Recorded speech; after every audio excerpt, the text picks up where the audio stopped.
Hello friends, నా పేరు Sharada, senior optometrist, Rishi eye clinic and opticals చేరా. ఈరోజు నేను చాలా ముఖ్యమైన విషయం, కంటికి సంబంధించిన ప్రాబ్లమ్స్ ఏదైనా సైట్ కానీ వేరే ఏ ప్రాబ్లం అయినా ఉన్నప్పుడు నెగ్లెక్ట్ చేస్తే ఇలాంటి ప్రాబ్లమ్స్ వస్తాయనేది తెలియజేయబోతున్నాను. నేను చాలామంది చూశానండి, పెద్దవాళ్ళైనా చిన్నవాళ్ళైనా. చిన్నపిల్లలకి ప్రాబ్లం ఉంది, సైట్ ఉంది, గ్లాసెస్ వాడాలి అని చెప్పినప్పుడు పెద్దవాళ్ళు నెగ్లెక్ట్ చేస్తారు. ఇప్పటి నుంచే గ్లాసెస్ అవసరం లేదు, కనబడుతుంది అని. చిన్నపిల్లలు అంటే 10 ఇయర్స్ 15 ఇయర్స్ అలా.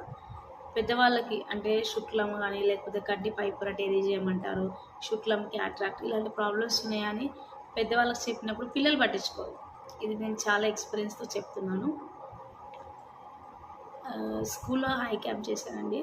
చిన్న పిల్లగాడు, ఒక అబ్బాయి 9th క్లాస్. తనకి ఒక ఐ కంప్లీట్లీ నార్మల్ 0 నెంబర్ ఉంది, ఇంకో ఐలో -9 నెంబర్. -9 నెంబర్ అంటే చిన్న నెంబర్ ఏం కాదు, చాలా హై పవరే. తనకి ఒక ఐ నార్మల్ ఉండడం వల్ల 2 కళ్ళతో చూసినప్పుడు ఈ కెన్ సర్వైవ్, తనకి కనబడుతుంది. అదే ఒక కన్ను మూసి చూస్తే ఇంకో కన్ను ఏం కనబడదు. అలా వదిలేస్తే ఏమవుతుంది అంటే ఉన్న కన్ను విజన్ తగ్గిపోతుంది, ఈ కన్ను పైన కూడా స్ట్రెస్ పడుతుంది. 0.5 0.75 ఇలా ఉంటే ఏం కాదండి. -9 నెంబర్ అనేది చిన్న నెంబర్ కాదు. అది ఎవరైనా సరే పేరెంట్స్ తెలుసుకోవాల్సింది. పిల్లల్లో సైట్ ఉంది అని చెప్పినప్పుడు మీకు ఒక దగ్గర డౌట్ ఉంటే ఇంకొక దగ్గరికి వెళ్ళి చెకప్ చేయించండి, సెకండ్ ఒపీనియన్ తీసుకోండి. కాకపోతే పిల్లలకి ఏదైనా ఐ ప్రాబ్లం ఉంది అని చెప్పినప్పుడు నెగ్లెక్ట్ చేయకండి. ఇంకోటి, పెద్దవాళ్ళు అలా నెగ్లెక్ట్ చేస్తే ఏమవుతుంది అంటే పిల్లలకి తర్వాత విజన్ అనేది తగ్గిపోయే అవకాశం ఉంటుంది.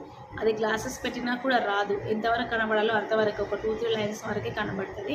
కంప్లీట్లీ నార్మల్ విజన్ అనేది రాదు. సో కంపల్సరీ కొంచెం సైట్ ఉంది, గ్లాసెస్ కంపల్సరీ వాడాల్సిన సైట్ ఉంది అన్నప్పుడు మాత్రం కంపల్సరీ పెట్టుకోవాలి. లేదు నార్మల్గానే ఉంది, వాడినా వాడకపోయినా పెద్ద ప్రాబ్లం రాదు అన్నప్పుడు మీరు